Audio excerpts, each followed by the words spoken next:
Hello and welcome to the Pitchside Studio. Lots to talk about. The series is done. Bangladesh have won it by 2-0. I've got Bazid Khan and Pakistan head coach Jason Gillespie alongside me. Thank you, gentlemen, for joining us. Thank you. I'll start with you, Jason.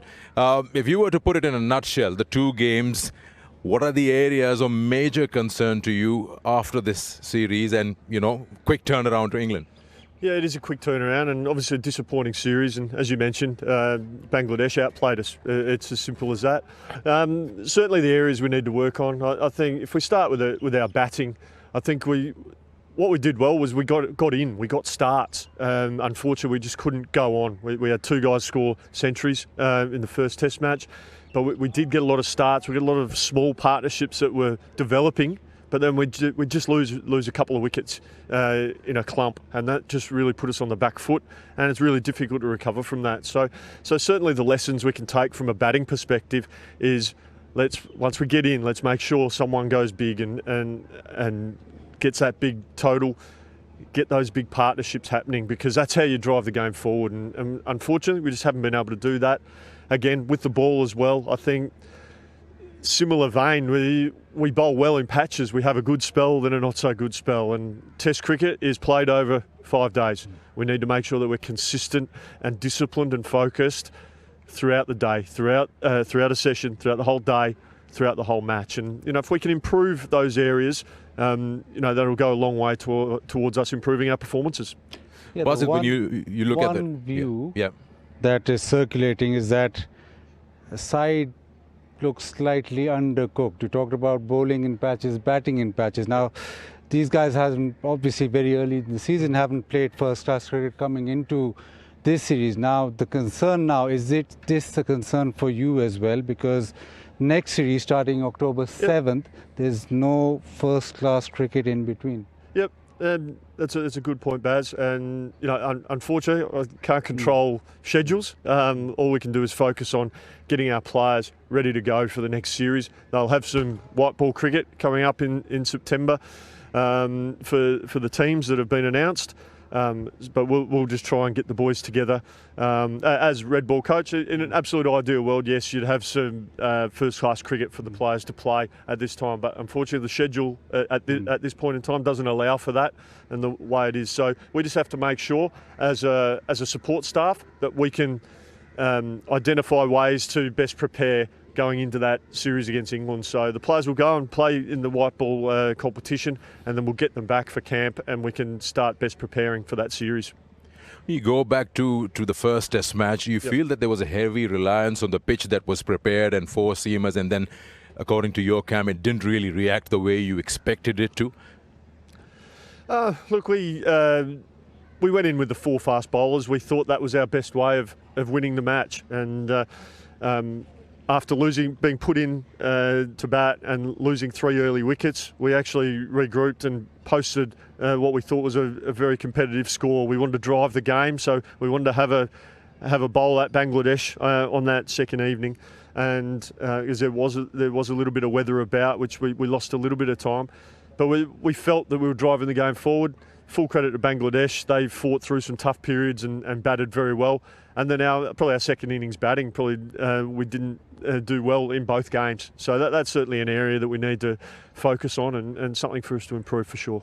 Bazid, the two key moments in the 2 Test matches, probably the first one, Pakistan declares and then loses by 10 wickets, and the second one, 26 for 6, and then the opposition is allowed to get back into the game. So where will you identify? Is it the bowling, or is it, like Jason said, that the batting hasn't really come to the party as yet?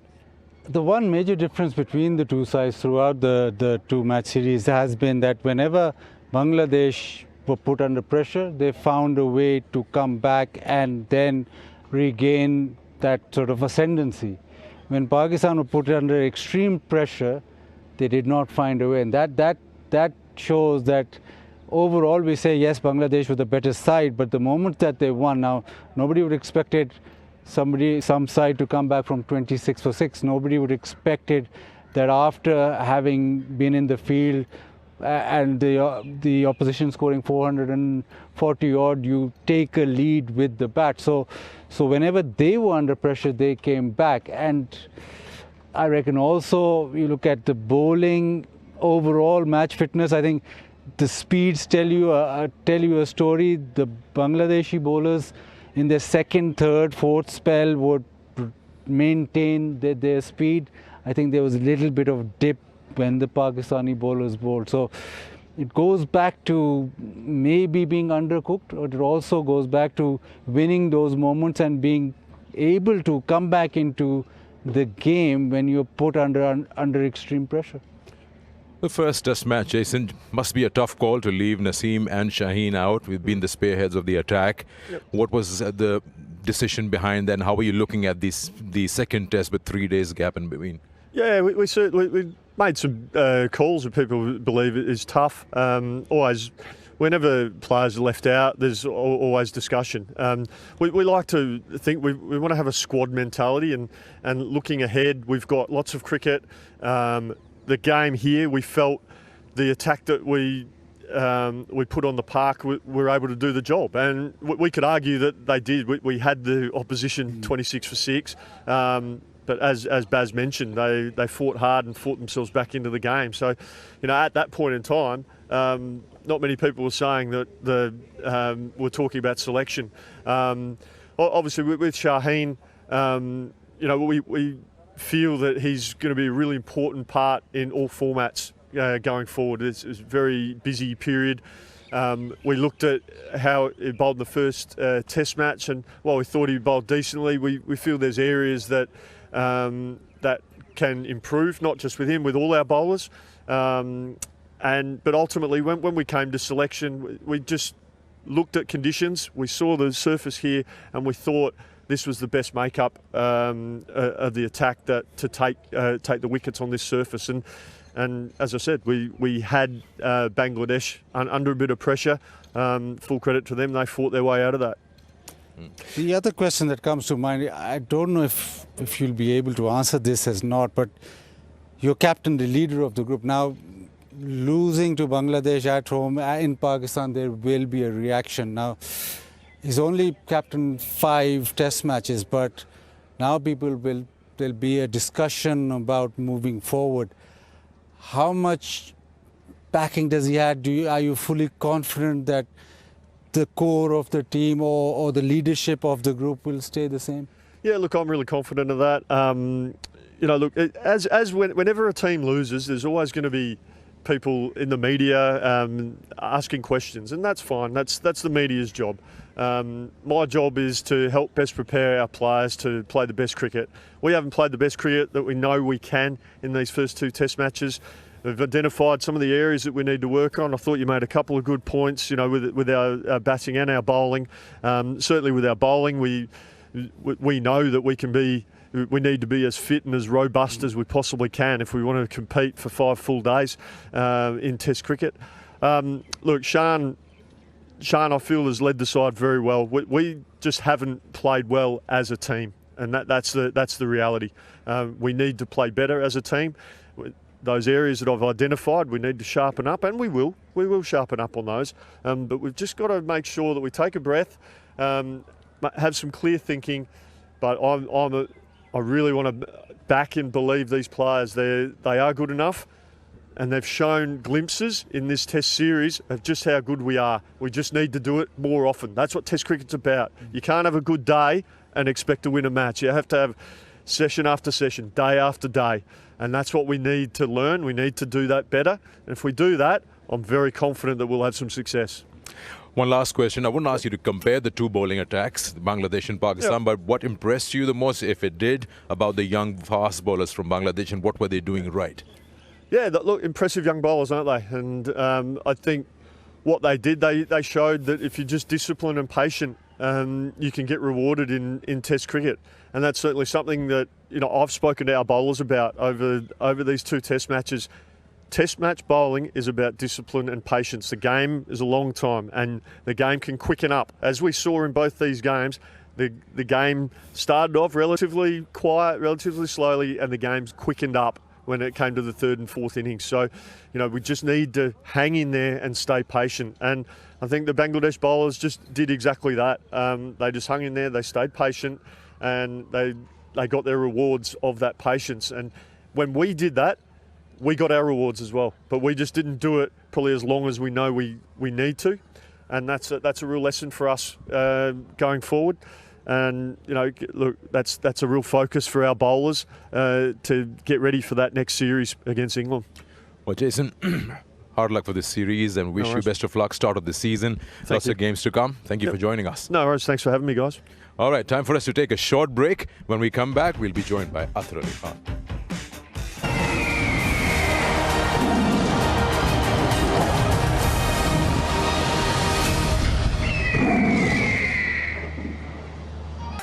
Welcome back once again to the Pitchside Studio. Happy faces, big day for Bangladesh, big day for my friend Athar Ali Khan alongside me.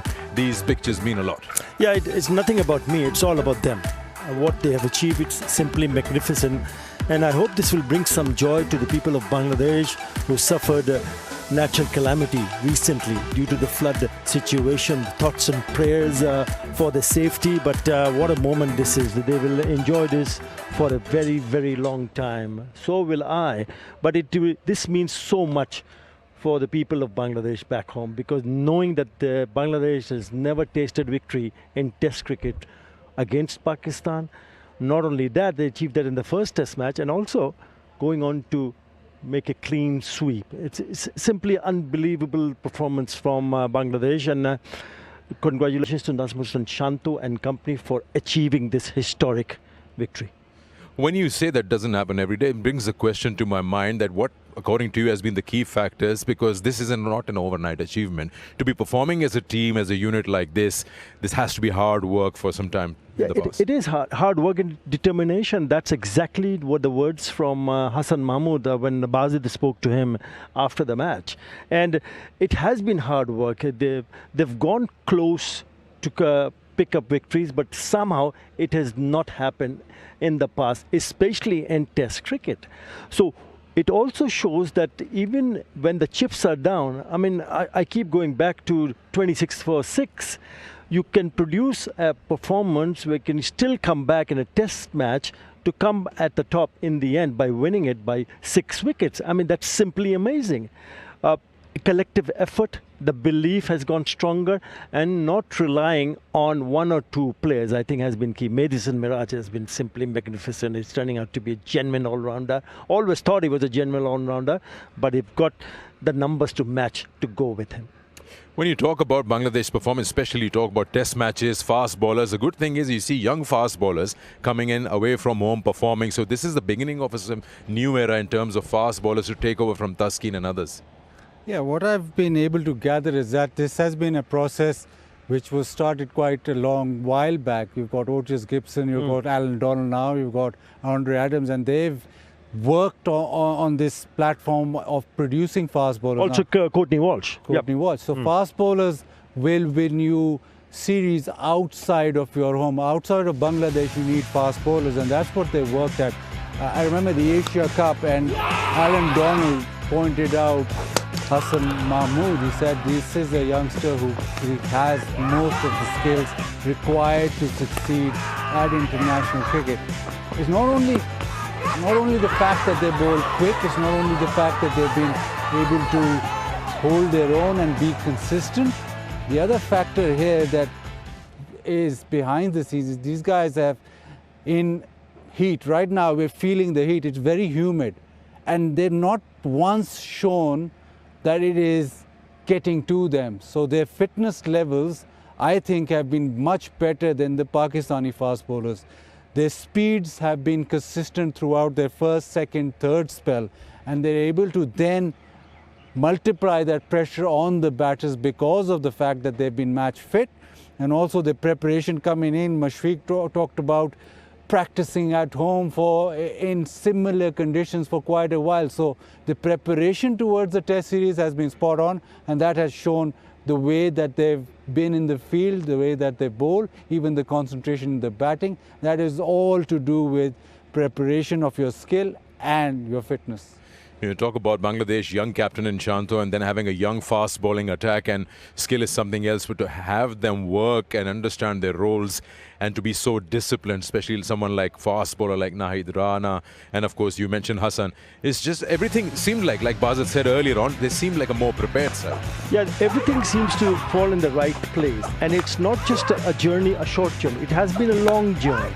We've had seamers in the past, we've played test matches in the past, but we haven't seen anything like this before. This energy, this new brand of cricket, not only from the bowlers, but also from the batters, that yes, if there is an opportunity, I'm going to take the responsibility. Perhaps there were others who have done that in the past, but now the newer generation, the next generation of players will be looking at this test match, this test series, and this will seriously spur them up, because this is a great example of team not relying on one or two players. I mean, it's a team game, and he's rightly pointed out, Bazit, fitness level, they've been working seriously on their fitness level. It's not just fitness level, also comes the fact that their eating habits have been changed. They know exactly the amount of calories they need to take and the amount of calories they need to burn, how much time they would need to work on specific muscles in the gym, and also the skills in the nets to develop themselves in such a form that they can come good against high quality opposition. I mean, the result is right in front of them at the moment, but the bigger challenge is ahead. So you should, as a team, you cannot be settled what they have achieved. Yes, well done, Bangladesh, but let's get better and stronger. Talking about calories, Atharbhai has had his year's calories in these 2 weeks in Pakistan. The tense moments. Yeah. In the gym too.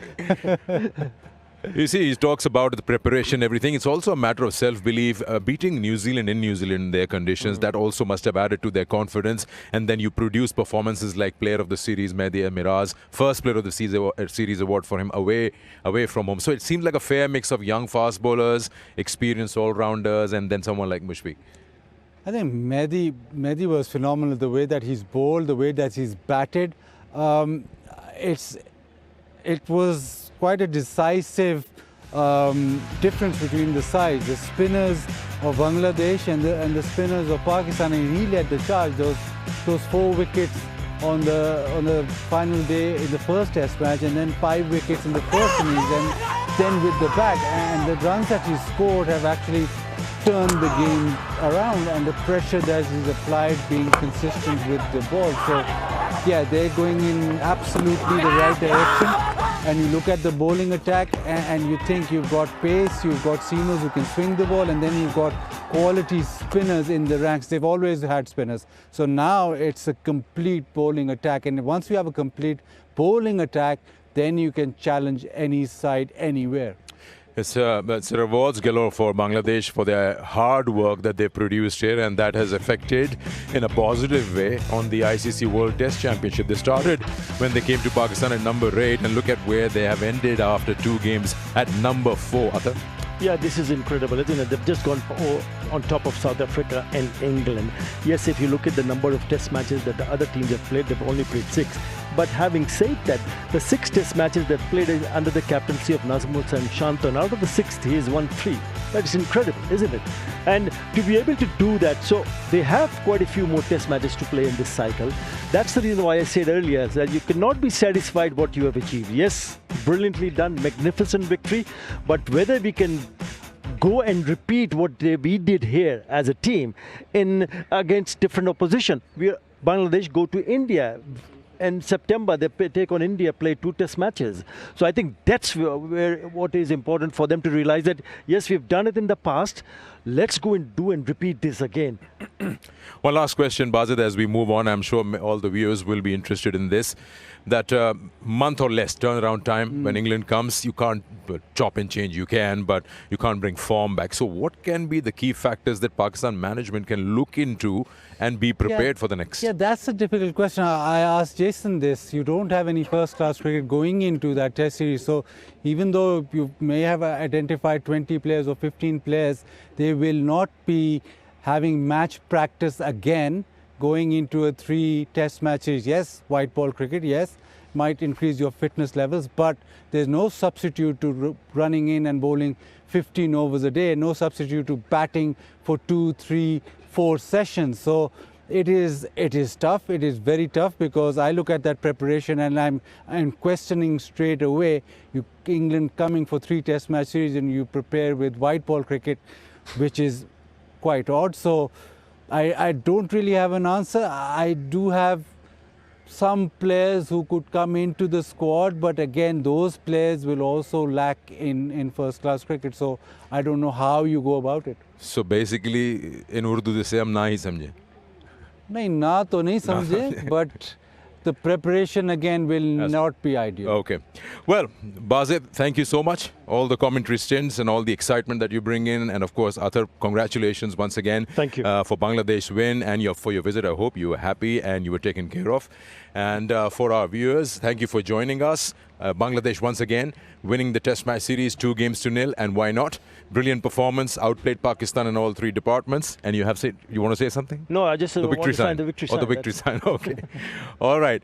So until next time, take care of yourself. We'll see you right here with another series just at the start of the season. Until then, goodbye.